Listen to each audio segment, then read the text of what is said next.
हरे कृष्णा। आप लोग का स्वागत है आज के श्रीमद् भागवत क्लास में। हम लोग प्रार्थना करेंगे।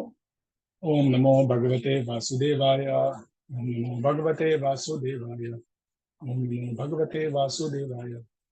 नारायणं नमस्कृत्य नरं चैव नरोत्तमं देवीं सरस्वतीं व्यासं ततो जयमुदीरये। नष्टप्रायेषु भद्रेषु नित्यं भागवत सेवया भगवतीरुत्तम श्लोके भक्तिर्भवति नैष्ठिकी। कृष्णाय वासुदेवाय देवकी नंदनाय च नन्दगोपकुमाराय गोविन्दाय नमो नमः। मम ज्ञानतिमिरन्दस्य ज्ञानाञ्जनशलाकया चक्षुरुन्मिलितं येन तस्मै श्रीगुरुवे नमः। मां विष्णुपदाय कृष्णप्रेष्ठाय भूतले श्रीमते भक्तिवेदान्तस्वामिनिति नामिने नमस्ते सारस्वतीदेवी गौरवाणी चारिणे निर्विशेष शून्यवादि पाश्चात्यदेशतारिणे। जय श्री कृष्ण चैतन्य प्रभु नित्यानंद श्री अद्वैत गदाधर श्रीवासादि गौरभक्तवृंद। हरे कृष्ण कृष्ण कृष्ण हरे हरे, हरे राम राम हरे हरे। तो अभी तक हमने देखा है नैमिषारण्य के ऋषिगण छह महत्वपूर्ण प्रश्न करते हैं और उनके उत्तर सुत गोस्वामी देना प्रारंभ करते हैं। प्रथम दो प्रश्नों का उत्तर उन्होंने दिया है कि भगवान की जो शुद्ध भक्ति है कृष्ण के प्रति वो करनी चाहिए, वही सारे जीवों का परम कल्याण है और सारे शास्त्रों का सार है। और अब जो श्लोक चर्चा हो रही है वो भक्ति कैसे करें, भक्ति की पूरी जो वैज्ञानिक पद्धति है वो समझा रहे हैं। तो इस अध्याय में जो दूसरा अध्याय इसमें भी बताया जाएगा, इसी के ऊपर पूरा का पूरा भागवत आधारित है। हर एक जो भक्त है वह अपने जीवन में कैसे प्रोग्रेस करता है उसकी वैज्ञानिक पद्धति ये समझाई जा रही है। तो आइए आगे बढ़ते हैं हम लोग। 13वां श्लोक लेंगे दूसरे अध्याय का। स्कंद एक अध्याय दो, दिव्यता तथा दिव्य सेवा। 13वां श्लोक। अतः पुंभिर्द्विजश्रेष्ठा वर्णाश्रम विभागशः सुनिश्चित धर्म से संसिद्धिर्हरितोषणम। अनुवाद तथा तात्पर्य प्रभुपाद जी के द्वारा। अतः हे द्विश्रेष्ठ, निष्कर्ष ये निकलता है कि वर्णाश्रम धर्म के अनुसार अपने कर्तव्यों को पूरा करने से जो परम सिद्धि प्राप्त हो सकती है वह है भगवान को प्रसन्न करना। तो जो वर्णाश्रम धर्म है जो भगवान ने दिया है, जिससे समाज को यहाँ पे संगठित किया जाता है, उसका असली ध्येय क्या है वो यहाँ बता रहे हैं। उसका ध्येय है भगवान कृष्ण को प्रसन्न करना, भगवान विष्णु को प्रसन्न करना। समसिद्धि हरिपोषण। तात्पर्य, सारे विश्व भर में मानव समाज चार वर्णों तथा चार आश्रमों में भक्त है। चार वर्ण है: बुद्धिमान वर्ग, योद्धा वर्ग, उत्पादक वर्ग तथा श्रमिक वर्ग। ये वर्ग अपने कर्म तथा गुण के अनुसार विभाजित किए गए हैं, जन्म के अनुसार नहीं। फिर जीवन के चार आश्रम भी हैं, इनके नाम है विद्यार्थी जीवन, गृहस्थ जीवन, वानप्रस्थ जीवन तथा भक्त जीवन। मानव समाज का परम हित इसी में है कि जीवन इसी तरह ही विभाजित हो, अन्यथा कोई भी सामाजिक संस्था स्वस्थ विकास नहीं कर सकती। इनमें से जीवन के प्रत्येक विभाग का लक्ष्य परम सत्ता भगवान को प्रसन्न करना है। मानव समाज के संस्थागत कार्य को वर्ण आश्रम वर्णाश्रम धर्म के रूप में जाना जाता है, तो सुसंस्कृत जीवन के लिए अत्यंत स्वाभाविक है। वर्णाश्रम धर्म का निर्माण इसीलिए किया गया है कि परम सत्य की अनुभूति हो सके। इसका निर्माण एक विभाग का दूसरे पर कृत्रिम आधिपत्य के लिए नहीं किया गया। जब इंद्र तृप्ति की अत्यधिक आसक्ति के कारण जीवन का लक्ष्य अर्थात परम सत्य का साक्षात्कार चूक जाता है, तब जैसा कि पहले कहा जा चुका है, स्वार्थी लोगों द्वारा वर्णाश्रम धर्म का उपयोग कमजोर वर्ग पर कृत्रिम आधिपत्य दिखाने के लिए किया जा सकता है। यहाँ पे महत्वपूर्ण चीज बता रहे हैं वर्णाश्रम धर्म के बारे में। हाँ, वर्ण और आश्रम। वर्ण क्या है, मैंने पहले भी बताया, वर्ण मतलब जिससे आप अपने जीवन यापन कर सकते हैं, जो अर्थ सिद्धि है, हाँ जी, उसकी प्राप्ति कर सकते। तो उसके लिए चार वर्ग बनाए गए हैं। हाँ, जो कि एक बुद्धिमान वर्ग है। वो नेचुरल है, साइंटिफिक है, वैज्ञानिक है, इसको आप रोक नहीं सकते। किसी भी देश किसी भी समाज में आप चले जाइए तो ये चार लोग मिलेंगे ही। कुछ लोग होंगे जो बुद्धिमान होंगे, जो कि दूसरों को शिक्षा देते हैं, गाइडेंस देते हैं। हाँ, फिर एक होगा शासक वर्ग, हाँ, क्षत्रिय वर्ग, हाँ, जो कि अपने बाहुबल के द्वारा लोगों को सुरक्षा देते हैं। हम्म। तीसरा वर्ग होगा जो कि पैसे कमा सकते हैं, हाँ, जो कि अ, अर्थ उपार्जन करेंगे। और चौथा होगा जो कि इन तीनों की सेवा करेगा, वो अपने से कुछ नहीं कर सकता। तो इसको ही यहाँ पे कहते हैं ब्राह्मण, क्षत्रिय, वैश्य और शूद्र। रूपा जी बुद्धिमान वर्ग, योद्धा वर्ग, उत्पादक वर्ग और श्रमिक वर्ग बोल रहे हैं। तो ये वैज्ञानिक है। हाँ, वैज्ञानिक मतलब ये साइंस है, ये हर जगह है। हाँ, जैसे हर जगह ग्रेविटी होती है, ऐसा नहीं कि गुरुत्वाकर्षण जो है सिर्फ भारत में है, अमेरिका में नहीं है, हाँ, या रशिया में नहीं है। हर जगह पृथ्वी हम किसी भी पार्ट में चले हर जगह आपको यह गुरुत्वाकर्षण का बल मिलेगा। तो वैसे ही ये जो समाज, कहीं भी अगर कोई समाज है तो उसमें ये वर्ग होंगे, अगर वो नहीं है तो वो समाज ज्यादा दिन नहीं रह पाएगा। कोई ना कोई दूसरा व्यक्ति उसके ऊपर आक्रमण करके या स्वयं बुद्धि न होने के कारण वो अपना विनाश कर लेंगे। तो अगर कोई भी समाज है, अगर आप आदिवासी समाज में भी देखेंगे तो वहां भी एक व्यक्ति होता है, शासक होता है, जो कि सबको साथ लेके चलता है। उसके कहने की ही बात मानी जाती है। और कोई ना कोई बुद्धिमान व्यक्ति होता है, ब्राह्मण होता है या ज्योतिषी होता है, या कोई डॉक्टर टाइप होता है जो कि लोगों को मदद करता है। तो आज भी आप देखिए, जितने भी कॉलेजेस हैं, स्टूडेंट यूनिवर्सिटीज हैं, स्कूल्स हैं, वहां भी बुद्धिमान वर्ग है, टीचर लोग हैं जो कि पढ़ते हैं और पढ़ाते हैं। पठन पाठन यदि दान प्रतिग्रह यह ब्राह्मण का कर्तव्य है।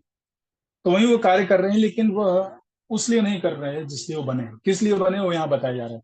भगवान को प्रसन्न करने के लिए बनाए गए हैं, लेकिन ये लोग भगवान को प्रसन्न करने के लिए नहीं, अपने स्वार्थ सिद्धि के लिए कार्य कर रहे हैं। इसलिए ये सारा विघटन हुआ। तो ये चार वर्ण बनाए गए हैं। ये किस लिए बनाए गए हैं? भगवान को प्रसन्न करने के लिए। देखिए, हर व्यक्ति का, हमने पहले भी चर्चा किया है कि दो चीजें होती हैं। एक होता है उसका स्वरूप, और दूसरा होता है उसका स्वभाव। तो प्रकृति के गुणों के द्वारा, तीन गुणों के द्वारा जो उसने पिछले जन्म में कर्म किए उसका, उस कारण उसका एक पर्टिकुलर स्वभाव मिलता है। हाँ, वो नेचर बनता है उसका, जो कि कंडीशन नेचर बोलते हैं, बद्ध आत्मा का प्रकृति बोलते हैं। और एक होता है हमारा स्वरूप, जो आध्यात्मिक होता है। हाँ, भगवान को हम कैसे, क्या के साथ हमारा क्या संबंध है और कैसे उनकी हम सेवा करेंगे, वो है। तो ये हमेशा निश्चित रहता है, लेकिन ये बदलता रहता है प्रति जन्म में।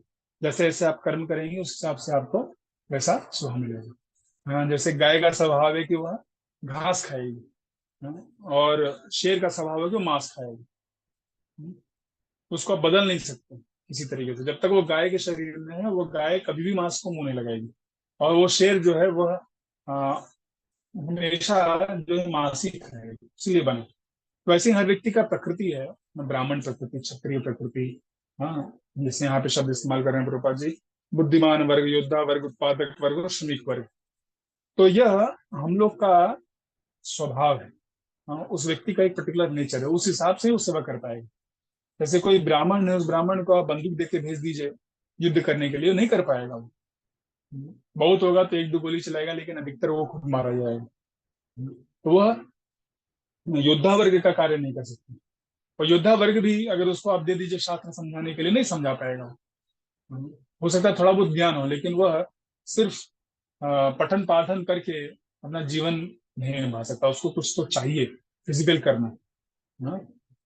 जैसे जब युद्ध नहीं होता है तो गवर्नमेंट जो है इन क्षत्रियों को, कहीं बाढ़ आ गया है, कहीं कुछ मेडिकल इमरजेंसी हो गई है, कुछ एक्सीडेंट हो गया है, हाँ, इन सब चीजों में लगाती है। हाँ, जैसे अभी वायनाड में जब बाढ़ आई, भूस्खलन हुआ, तो वहाँ आर्मी को भेज दिया। तो उनको कुछ ना कुछ एक्टिविटीज में एंगेज रखना है, हाँ, ताकि वह जब युद्ध हो तो वो रेडी रहे, वो युद्ध कर सके अच्छे से। फिर उसी तरह उत्पादक वर्ग है, हर जगह जो है बिजनेसमैन है, कैपिटलिस्ट है। हाँ, पहले कृषि को रक्षा वाणिज्यम करते थे वैश्य लोग। आजकल लोग इंटरनेट पे क्या कहते हैं, अपना अपना ऐप निकाल करके कुछ ना कुछ बिजनेस लॉन्च कर देते हैं। तो यह उनमें अब पहले से ही वो दिमाग रहता है, और उसी तरह वो कार्य करेंगे। उनको कुछ ना कुछ कार्य करके उससे पैसा बनाना, वो नहीं बनाएंगे, उनको अगर पैसा नहीं मिलेगा तो संतुष्ट नहीं होंगे। अब ये तीनों वर्ग जो है, बुद्धिमान वर्ग, क्षत्रिय वर्ग और उत्पादक वर्ग जो है, ये रिस्क ले सकते हैं।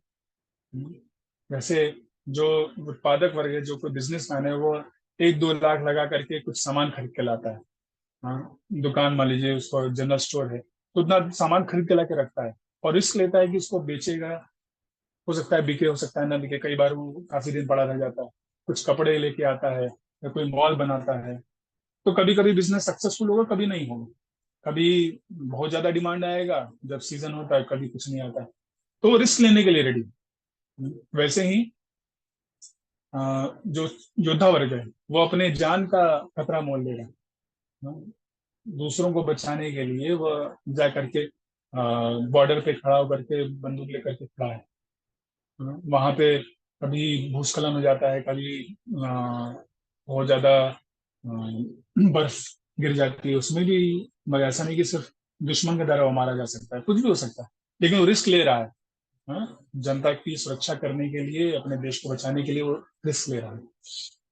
ठीक है, उसके लिए उसको पैसे मिलते हैं, लेकिन वो पैसा मेन चीज नहीं है। पैसे के लिए कौन अपना जान देगा? पैसे तो बहुत तरीके से कमाए जा सकते हैं, लेकिन वो बचाना चाहता है अपने देश के लोगों को, देश के लिए कुछ करना चाहता है, इसलिए हो जाता है, तो रिस्क लेता है। वैसे ब्राह्मण रिस्क लेता है कि आज हो सकता है बहुत बड़े टीचर आ जाए, हो सकता है बहुत बड़े गुरु हो, तो कल आपको वहां से निकाल दिया जाए, कल आपको वहां से हटा दिया जाए। आपके खिलाफ कोई गलत कार्य, गलत चीजें फैला दे, बदनामी कर दे। तो जो आपको सम्मान मिला, सम्मान से आपको छोड़ना पड़ेगा। वो भी रिस्क उठाते हैं, उनका अपना रिस्क है। लेकिन जो ये तीनों रिस्क नहीं उठा पाते, वो श्रमिक वर्ग है, वो इन तीनों को मदद कर सकते हैं। कोई अगर शिक्षा दे रहा है तो शिक्षा में वो मदद कर सकते हैं। हाँ, अटेंडेंस लेना, बच्चों को घर से स्कूल ले जाना ले आना, वैसे कार्य कर सकते हैं। जो योद्धा वर्ग है, उनके लिए लॉजिस्टिक सपोर्ट देना, ठीक है, उनके लिए गाड़ियां चलाना, एम्यूनेशन फैक्ट्री में जाकर के काम करना, तो खुद से अपने आप को एंगेज नहीं कर सकते। वह मदद करेंगे, वो उसके द्वारा उनका धन उपार्जन होता है। ऐसे ही कोई अगर बिजनेसमैन है, उसने जैसे वो कपड़े का दुकान खोला है, तो कपड़े की दुकान में आप जब जाते हैं, तो जो अलग अलग कपड़े दिखाते हैं, हाँ, सेल्समैन टाइप, वो श्रमिक वर्ग है। उसने रिस्क नहीं लिया, रिस्क तो उस व्यक्ति ने लिया है जो वहाँ काउंटर पे बैठा है, जो वहां पे जो ओन कर रहा है। उसने रिस्क नहीं लिया, उसका तो सैलरी फिक्स है भाई, 5,000, 10,000, 15,000 उसको मिल जाएगा महीने के अंदर। तो ये वर्ग जो है, ऐसे भी लोग होते हैं। तो ये चारों को समझ करके, क्योंकि भगवान ने बनाए हैं सारी सृष्टि, तो समझते हैं। और इसलिए ना ये बहुत ही वैज्ञानिक पद्धति बना रखी है वर्णाश्रम। तो ये हो गए वर्ण। अब आश्रम क्या है? आश्रम में कैसे अपने स्वरूप को प्राप्त किया जाए, जो भगवान के साथ हमारे संबंध है उसको कैसे प्राप्त किया जाए, उसके लिए बनाया गया है। तो पहले विद्यार्थी वर्ग बनाया गया है कि आप ब्रह्मचारी बने, जाएं गुरु के पास, सुने शास्त्रों को और उनकी सेवा करें। उनको पता नहीं, ज्ञान नहीं, कैसे क्या करना है, तो गुरु उनको बताते हैं। अब तुम सुबह 4 बजे उठो, मंगल आरती करो, नाम जप करो, हाँ, सेवाएं करो, शास्त्र को पढ़ो, ठीक है। इस तरह से 5 साल, 10 साल, 15 साल रह के ट्रेनिंग है। फिर जब ट्रेनिंग उनकी पूरी हो जाती है, तो अगर वो चाहें तो रह सकते हैं ऐसे ही ब्रह्मचारी, नहीं तो वो अधिकतर लोग जो गृहस्थ आश्रम प्रवेश करते हैं। जो शिक्षाओं उन्होंने प्राप्त किया उसको साक्षात्कार नहीं हुआ, तो साक्षात्कार करने के लिए एक स्त्री के साथ जाकर के विवाह करना और सारे समाज में रहना, माता पिता की सेवा करना, ठीक है। इस तरह से वह गृहस्थ धर्म का पालन करते। फिर जब वो गृहस्थ उनका उनको साक्षात्कार हो जाता है और उनके बच्चे बड़े हो जाते हैं, तो फिर अपने घर का सब कुछ वो बच्चों को छोड़ करके वानप्रस्थ वन में चले जाते हैं, वहां तपस्या करते हैं। और तपस्या करके जब वो परिपक्व हो जाते हैं, साक्षात्कार पूर्ण हो जाता है और भगवान के प्रति प्रेम जागृत हो जाता है, तो वो सबको बांटने के लिए संन्यास का धारण करते हैं।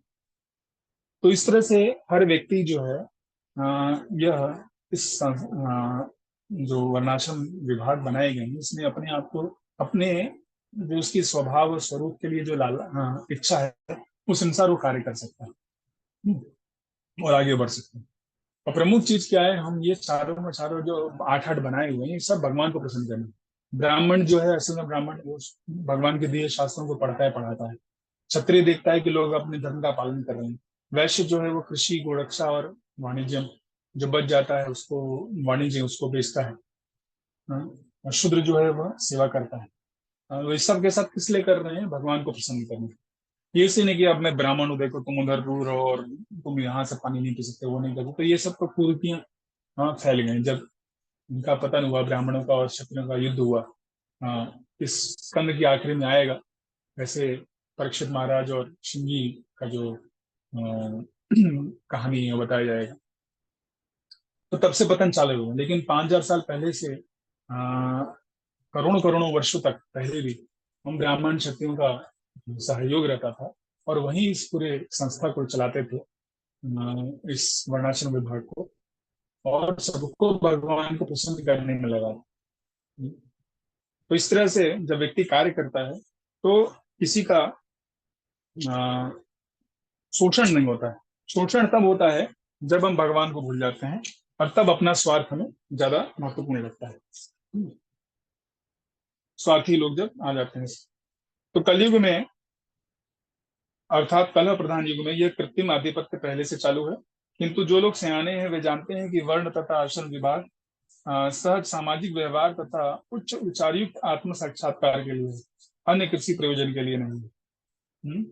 तो ये पहले से ही हर जगह है, ऐसा नहीं कि सिर्फ आप बोल रहे हैं सनातन धर्म में ऐसा होता है।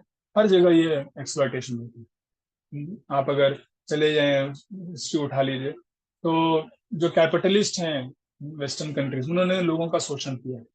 हाँ, उन्होंने सारे वर्ल्ड वॉर करवाए। वर्ल्ड वॉर की आवश्यकता नहीं थी, फिर भी वो वर्ल्ड वॉर कराते ताकि उनका जो फैक्ट्री है, एम्यूनिशन फैक्ट्री, उसकी चीजों को बेच सकें। फिर उसी तरह आप अगर कम्युनिस्ट कंट्री में चले जाइए तो वहां भी ऐसे ही डिस्पैरिटी थी। जो शासक वर्ग है उनके खिलाफ कोई भी खड़ा था तो उसको मरवा देते थे, शोषण करते थे। तो ऐसा नहीं कि सिर्फ सनातन धर्म में या वैदिक सभ्यता में ही ऐसा शोषण हुआ है। हाँ, लेकिन उसका सारा का सारा दोष जो है वो इस कलयुग का है, कलह प्रधान युग का है, जिसमें कि लोग भगवान को भूल जा रहे हैं और अपने स्वार्थ के लिए ज्यादा प्रेरित हैं। तो इस मेन चीज जो है उसे मैं समझना है कि कलयुग को हटाना है, कलयुग का जो कार्य है उसको रोकना है। तो यहाँ पर भागवत का कथन है कि जीवन का सर्वोच्च लक्ष्य वर्णाश्रम करने की चरम सिद्धि यह है कि हम सब मिलकर परमेश्वर को पसंद करें। हाँ, सहयोग के द्वारा यहाँ पे मिल करके करना है। ऐसा नहीं कि सिर्फ एक व्यक्ति कर रहा है और बाकी लोग शोषण करें। हर व्यक्ति को मिल करके करना है, बूंद बूंद से सागर बने। तो इसकी पुष्टि भगवद गीता में भी हुई है। भगवद गीता में बताते हैं कि वर्णाश्रम इसलिए दिया है भगवान ने ताकि हम सब मिल करके उनकी सेवा कर सकें। तो कई लोग बार बार वैदिक सभ्यता के ऊपर आक्रमण करते हैं कि यह कास्ट सिस्टम जो है, कास्ट सिस्टम नहीं था। कास्ट सिस्टम बाद में आया, विकृत रूप में आया। हाँ, हम लोग कास्ट बोलते हैं लेकिन वो एक्चुअली गुण और कर्म के अनुसार होता था। हाँ, आपके जन्म के अनुसार नहीं होता था। कोई ब्राह्मण है लेकिन अगर उसका प्रवृत्ति जो है, उसका जो स्वभाव अगर एक क्षत्रिय की तरह है तो क्षत्रिय का कार्य कर सकता है। उदाहरण के रूप में परशुराम जी, परशुराम ब्राह्मण के पुत्र थे लेकिन वह क्षत्रिय उनमें गुण थे, दोनों क्षत्रिय का कार्य किया। हाँ, 21 बार सारे पृथ्वी को क्षत्रियों से विहीन कर दिया क्योंकि क्षत्रिय लोग उस वक्त शोषण कर रहे थे, अपने बल का दुरुपयोग कर रहे थे। वैसे ही कोई अगर क्षत्रिय है और उसमें ब्राह्मण के गुण आ जाए तो ब्राह्मण का कार्य करेगा। उदाहरण के लिए विश्वामित्र, विश्वामित्र एक राजा थे, कौशिक राजा थे, लेकिन वो ब्रह्म ऋषि बनना चाहते थे। उन्होंने तपस्या की और कर पाए तो उनको उस स्तर तक उठने का मौका मिला। बाद में जब उनके यज्ञ में लोग जो राक्षस लोग आते थे तो उनको मारने के लिए वो स्वयं, उन्होंने शस्त्र नहीं उठाया, वो भगवान राम को लेके आते हैं दशरथ महाराज के पास जाकर। तो चाहते तो स्वयं भी युद्ध कर सकते लेकिन वो क्षत्रिय का धर्म नहीं, सॉरी वो ब्राह्मण का धर्म नहीं, वो ब्राह्मण के रूप में कार्य कर रहे थे। तो इस तरह से ये चारों के चारों वर्ण आश्रम मिल करके भगवान की भक्ति का अभ्यास करते हैं और दूसरों को देने का प्रयास करते हैं। हाँ? सारे समाज को बचा करके एक सही पथ पे ले चलने का प्रयास। तो यह वैज्ञानिक पद्धति है। आगे बढ़ेंगे। अब ये भगवान को संसिद्धि हरितोषणम कैसे करना है ये बताएंगे अब। तस्मादेकेन मनसा भगवान सात्वतां पति श्रोतव्य कीर्तितव्य ध्येय पूज्य नित्यदा। अतः मनुष्य को एकाग्र चित्र से उन पूर्ण पुरुषोत्तम भगवान के विषय में निरंतर श्रवण कीर्तन स्मरण तथा पूजन करना चाहिए जो भक्तों के रक्षक हैं। यदि परम सत्य का साक्षात्कार ही जीवन का चरम लक्ष्य है तो इसे हर संभव साधन से अवश्य करना चाहिए। तो व्यक्ति अगर ये समझ ले कि जीवन का असली लक्ष्य भगवान के प्रति प्रेम जागृत करना है तो हर साधन से, जो भी है, एवरीथिंग पॉसिबल हमें करना चाहिए। तो यहाँ पे बता रहे हैं कैसे करना है। तस्मात एकेन मनसा, फोकस रूप में, एकेन मनसा, अब भगवान सात्वता पर एकाग्रचित होकर के आप पुनः पुरुषोत्तम भगवान के विषय में क्या करिए। हाँ, श्रोतव्य कीर्तव्य से ध्येय से पूज्यता, हाँ उनका बारे में सुनिए, हाँ कीर्ति करिए, उनका गुणगान करिए, हाँ और स्मरण करिए, ध्येय, फिर पूजन करिए, उनकी पूजा करिए। धूप दीप ऐसे जो अर्चना पद्धति उसके द्वारा उनकी पूजा करिए। जैसे कल यहाँ पे हम लोगों ने बहुत बढ़िया फेस्टिवल मनाया बलराम जयंती का। हाँ, तो भगवान का पुष्पाभिषेक किया। हर भक्त को अंदर जा करके भगवान के गर्भगृह में जाकर के मौका मिला कि भगवान को हम पुष्प चढ़ा सकें, उनके लिए कीर्तन कर सके, उनके लिए प्रसन्नता के लिए प्रतिदिन यज्ञ हो रहा है। हाँ, शाम को यहाँ पे अच्छे कार्यक्रम हो रहे हैं, अगले 9 दिन तक ये कार्यक्रम चलते रहेंगे। तो इस तरह से लोगों को मौका मिलेगा भगवान के विषय में जानने का, उनके विषय में स्मरण करने का, और उनसे अपना संबंध जोड़ने का प्रयास कर सकते हैं, उनकी पूजा कर। तो यह जीवन का चरम लक्ष्य है, इसलिए हमें जितना हो सके, हाँ, सारे तरीकों से, यहाँ कह रहे बहुत महत्वपूर्ण ये लाइन बोल रहे हैं, यदि परम सत्य का साक्षात्कार ही जीवन का चरम लक्ष्य है तो इसे हर संभव साधन से अवश्य करना चाहिए। उपर्युक्त वर्णों तथा आश्रमों में हर एक में गुणगान, श्रवण, स्मरण तथा पूजन, ये 4 विधियां सामान्य वृत्तियां हैं। इन जीवन सिद्धांतों के बिना कोई नहीं रह सकता है। हाँ, जीवों के कार्यकलाप जीवन के इन्हीं 4 विभिन्न सिद्धांतों में व्यस्त रहने में निहित है। तो गुणगान करना, श्रवण करना, पूजन करना, स्मरण करना, यह हर व्यक्ति करता है। भगवान का अगर नहीं करेगा तो माता पिता का करेगा, किसी नेता का करेगा, अभिनेता का करेगा, किसी क्रिकेटर का करेगा। हाँ, कोई अगर मेडल जीतता है तो उसके लिए लोग गुणगान करते हैं, कोई मेडल नहीं जीतता है तब भी उसको लोग आकर के वेलकम करते हैं। हाँ, गुणगान करते हैं, लोग बोलते हैं। तो पूरे के पूरे समाज में आप देखिए चीजें चल रही है, ये नॉर्मल है। हाँ, कि आप किसी का गुणगान करें, उनके विषय में सुने, उनको स्मरण करें, उनकी पूजन करें, लेकिन किस व्यक्ति का कर रहे हैं उस हिसाब से आपको फल मिलेगा। आगे कहते हैं कि विशेष रूप से आधुनिक समाज में तो मुख्यतः सारे कार्यक्रम श्रवण तथा कीर्तन पर ही मुख्यतः आधारित है। कोई भी व्यक्ति चाहे उसकी सामाजिक हैसियत कैसी भी क्यों ना हो, कुछ ही काल में विख्यात हो जाता है, और यदि दैनिक समाचार पत्र उसका गुणगान करते हैं, चाहे ये गुणगान झूठे हो या सच हो। कभी कभी किसी दल विशेष के राजनीतिक नेताओं का विज्ञापन समाचार में प्रसारित होता है, और ऐसे गुणगान की विधि से एक नगण्य व्यक्ति भी अल्प समय में महत्वपूर्ण बन जाता है। तो पहले समाचार पत्रों में, हाँ, फिर बाद में जब टीवी है तो टेलीविजन के द्वारा, न्यूज के द्वारा अलग अलग प्रोग्राम बना के लोगों का गुणगान करना चालू। अब हमारे पास सोशल मीडिया है। हाँ, सोशल मीडिया में हर एक व्यक्ति का अपना पीआर टीम है।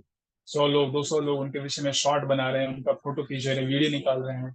हाँ, 50 लोग आकर के गुणगान कर रहे हैं कि देखिए कितने महान है। हाँ, ये देखिए इतना अच्छा कार्य कर रहे हैं, लोगों को खाना खिला रहे हैं, गरीबों में ये बांट रहे हैं। हाँ, उन्होंने इतना लड़ाई किया अपने देश के लिए।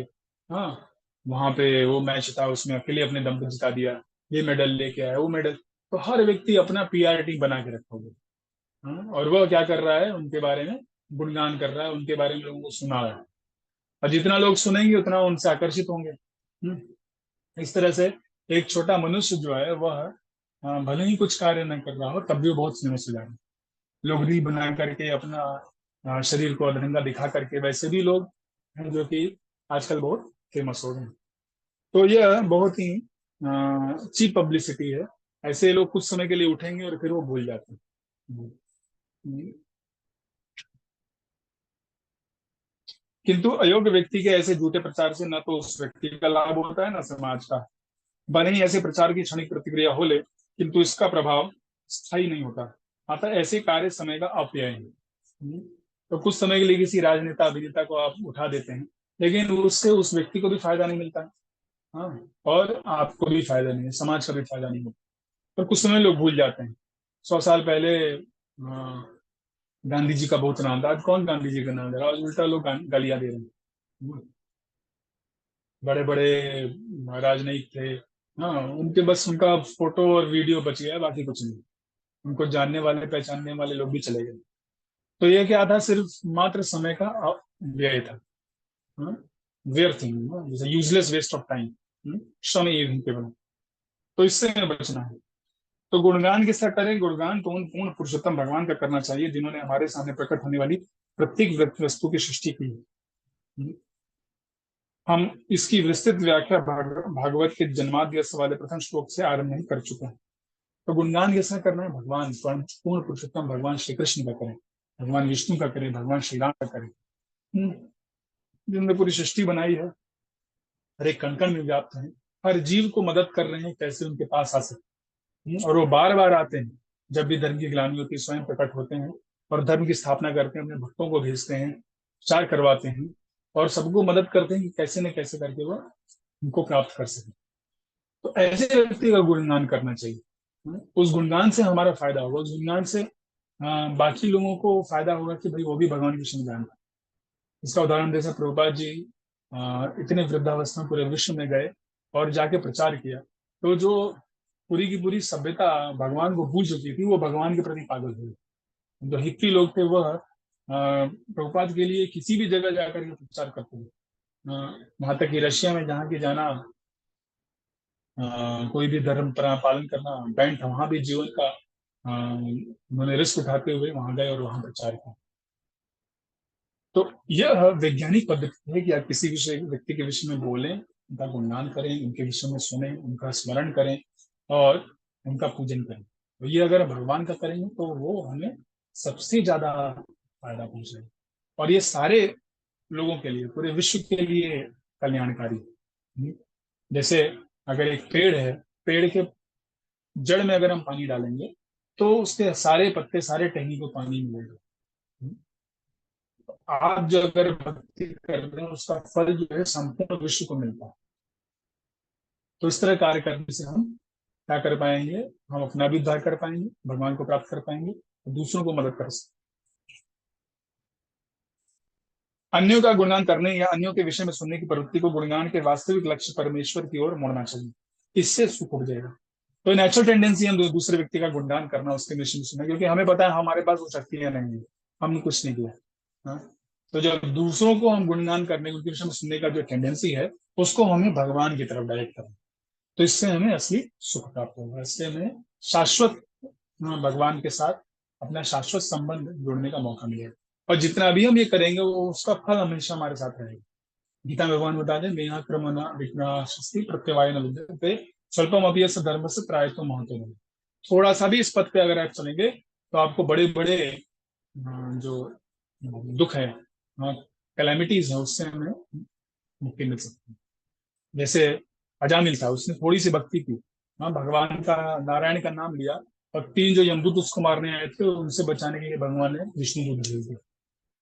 तो थोड़ा सा भी अगर हम भगवान का गुणगान करते हैं तो उसका देखिए कितना फल मिलता है।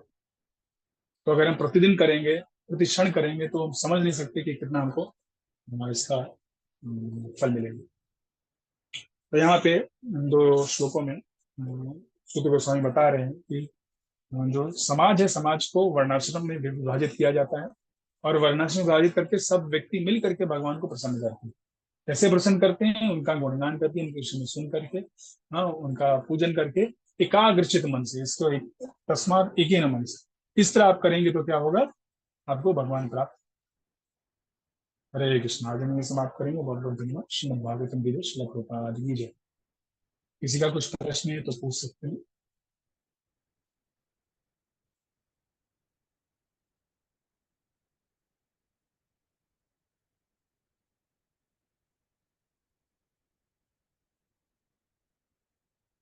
ठीक है।